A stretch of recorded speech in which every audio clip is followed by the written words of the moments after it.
Good morning students, Navneet Kaur here from GMN college Ambala Cantt. हम discuss कर रहे हैं ब्रेक इवन पॉइंट। इसमें हमने ग्राफिक मेथड आज डिस्कस करना है कि ग्राफिकली कैसे ब्रेक इवन पॉइंट का एनालिसिस किया जाएगा।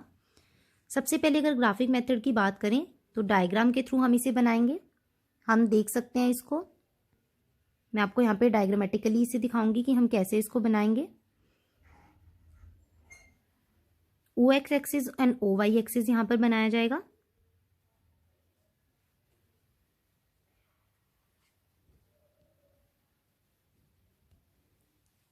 यहां पे हमारा आ जाएगा आउटपुट और यहां पे आ जाएगी हमारी कॉस्ट। हमें पता है कि जो फिक्स कॉस्ट है वो हर आउटपुट पे फिक्स्ड ही रहेगी, तो वो आपकी कैसे आ जाएगी, इस तरीके से फिक्स कॉस्ट। देन हमारे पास है उसकी वेरिएबल कॉस्ट। वेरिएबल कॉस्ट हम इसमें नहीं बनाएंगे, हम इसको दूसरे मेथड से करेंगे, fix cost and total cost से। हम सबसे पहले टोटल रेवेन्यू बनाएंगे, वो 45 डिग्री के एंगल पर बनेगा, इन दोनों का बिल्कुल आधा। ये हमारी क्या हो जाएगी, टोटल रेवेन्यू। हमें पता है ब्रेक इवन पॉइंट क्या है, जहां पर रेवेन्यू जो है वो कॉस्ट के बराबर है, मतलब नो प्रॉफिट नो लॉस की सिचुएशन है।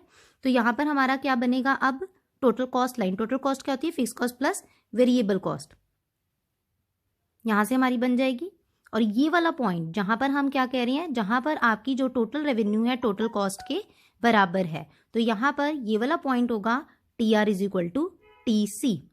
अब इसमें अगर हम देखें तो हमारे पास जो इससे पहले का एरिया है, ये वाला पॉइंट है, ये वाला, यहां पर क्या दिख रहा है आपको, दोनों में क्या चीज ज्यादा दिख रही है, टोटल रेवेन्यू, और टोटल कॉस्ट में क्या चीज ज्यादा है, टोटल कॉस्ट।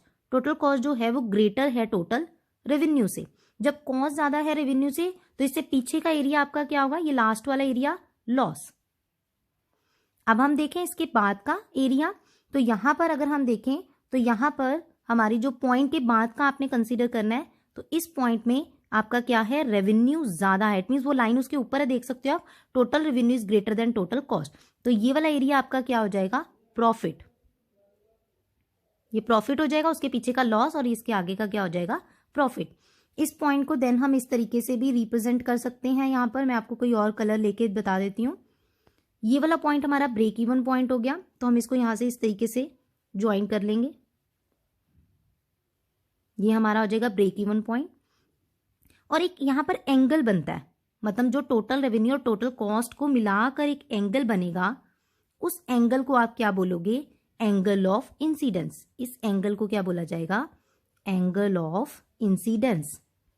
और इसके ऊपर शॉर्ट नोट में भी क्वेश्चन आ जाता है एंगल ऑफ इंसिडेंस पे। अब हमारे सामने एक पॉइंट यहां पर रह गया है जो हमने डिस्कस करना है, वो है हमारे पास पॉइंट ये वाला। यहां पर हम देखेंगे कि ये थी हमारी एक्चुअल सेल्स। यहां पर जहां तक हमने इस पॉइंट तक करी वो थी, हम कंपनी एक्चुअली कितनी सेल करी और BP की सेल हम देख रहे हैं, तो ये हमारी BP की सेल हो गई। और एक्चुअल में अगर कंपनी इतना सेल करती है तो जो इन दोनों का डिफरेंस होगा उसे क्या बोला जाएगा, मार्जिन ऑफ सेफ्टी। ये छोटे छोटे से कंसेप्ट आए हैं, angle of incidence and margin of safety. तो हमें ये चीज क्लियर होनी चाहिए कि ब्रेक इवन पॉइंट वो पॉइंट है जहां पर रेवेन्यू जो है टोटल कॉस्ट के बराबर होगी, ना ही प्रॉफिट होगा ना ही लॉस होगा। बट उससे पहले का एरिया अगर हम देखें तो टोटल कॉस्ट ज्यादा होगी तो लॉस होगा, उससे आगे का देखें तो रेवेन्यू ज्यादा होगा। देन एंगल ऑफ इंसिडेंस, जो टोटल रेवेन्यू और टोटल कॉस्ट से मिलकर जो एक एंगल बनेगा उसे एंगल ऑफ इंसिडेंस कहा जाएगा। और देन एक्चुअल सेल्स और BP सेल्स के डिफरेंस को मार्जिन ऑफ सेफ्टी हम कहेंगे। Thank you students.